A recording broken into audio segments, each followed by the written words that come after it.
Hello guys, welcome back to the another session of web method tutorial.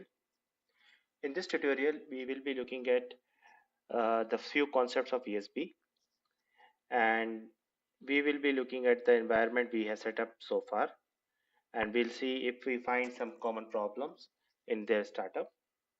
So let's see. Let's try to open the environment. This is my virtual machine, which is currently running.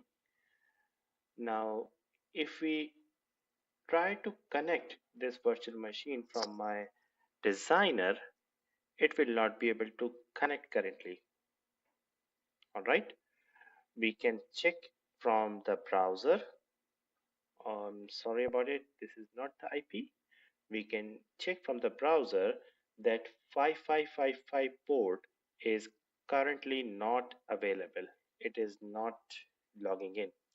What could be the problem? Let's try to log in. I am able to log in the system, so that means virtual machine is running. And now if I'm able to see this where the machine is installed, where I'm going to the installation directory, that is WM103, I should be able to see that if the server is running. So before I do that, I can see if any Java service, Java process is running in the machine or not. So this is the command I can run, ps-aef grep java. This will tell me how many Java process running, which is nothing. So that means my machine is completely down with the systems. So I just need to start universal messaging and integration server, and this is where I need to go for the universal messaging startup. This is the command for the universal messaging startup, which I'm going to start now. Do remember to put an ampersand at the end so that it will go into the background. Now it should be started. We can go ahead and go to the no hub direct the bin directory of the like this, server bin or server bin, and then now we can tail on the ream service log. So now you can see started Nirvana server ream. So that means it is started. We are ready for integrate server startup. Let's try the integrate server startup now. Go to the integrate server, basically software G home directory, that is one back, which is one WM103. We can go to the, this is the directory folder. Now we can go to the integrate server, and then instances, default, bin, and we can just do the startup. Remember, integrate server starts from this folder, also from the profile. Now we are going to the log folder and do a tail on the server.log. And let's wait for this to start up. So currently my machine is consuming quite a lot of RAM. So what I'll do, I'll just come back once it is started and we'll let you know. Very well, server has started. However, there is a problem here. When I found that when I was trying to start the server, I found that there is an error, and this was the error I was receiving. I even had to restart my VM to do that, and at this point of time I was not able to realize what is the issue, but it is a very common issue in the web method, is that once the config files get corrupted, the startup gets failed. So anything which says at the startup that it is not able to parse any file, or root element is null, or something that indicates that it is not able to read the correct file.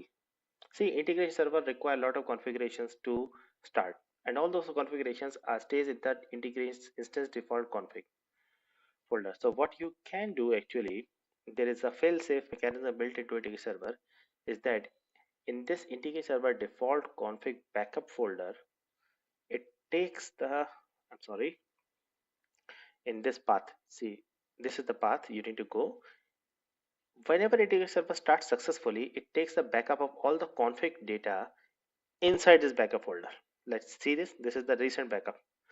So what you just need to do, you need to clear rest everything from the config except backup, and take everything inside the backup and put it back to the config folder.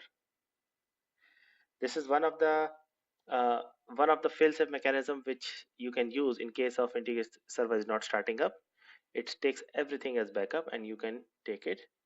So how I did is that I run a move command, even though my command was not perfectly correct. I did not have to use the R, but this is the command I used to move everything from the backup back to the config folder.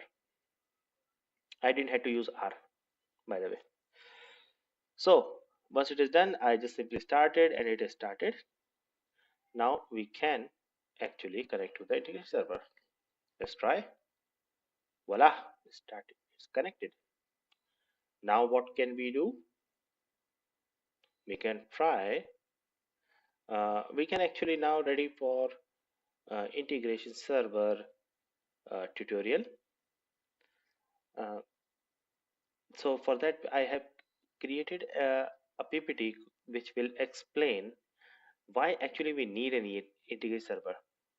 See, integration server is an implementation of enterprise service bus, which is called ESB. All right. So why industry need ESB? So we will start with this. So a typical infrastructure model looks like this. It will have some calendar module, some Salesforce module.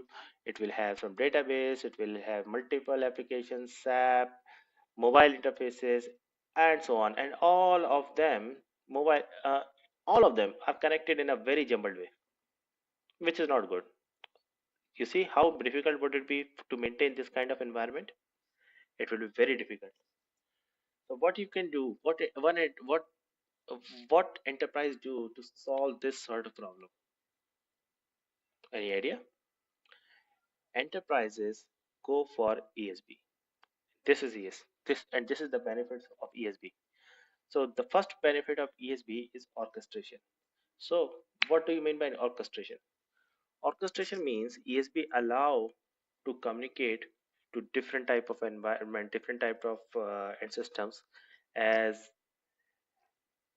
their serve as a service. So in this way, what you can do is you can combine multiple services from the multiple systems and create a complex or composite service that will leverage the flexibility of ESB. For example, let's take an example. Suppose you have a customer, an enterprise has a customer who wants you to place an order for a SIM. The SIM is stored into an inventory. Customer details are maintained into a system called CRM, and uh, billing information has to be provided inside the billing system. So if there is no ESP, you have to do all those jobs individually. If the ESP is there, ESP can do all of all of these jobs in an automated way, and in the front end can provide a simple service that will do all the jobs to fetch the detail of the customers, place an order to stock and distribution system, then place a billing item. In this way, orchestration can be done very easily. By definition, since data transformation is also there, means if ESB is able to talk to multiple systems, that means it's able to convert multiple formats, right? That is another power of ESB.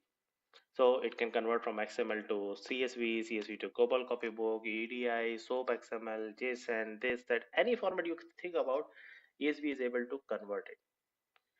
Then, by definition, again, since it has to talk to multiple systems, it should be able to support multiple protocols. It should be able to negotiate between HTTP, JMS, JDBC, anything. So this write-up I have taken from the Mule ESB. All right. However, this applies to everything, even software AG, anything basically. So what you can do actually, you can think about this as a centralized layer.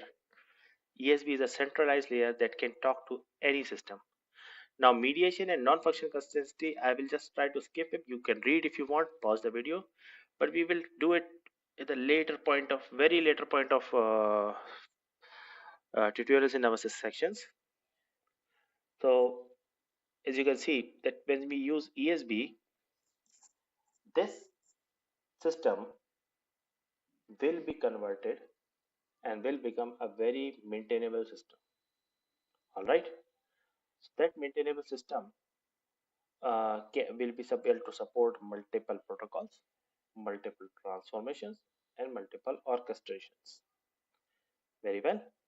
So when this happens, what is the can you think that what ESP can bring on the table?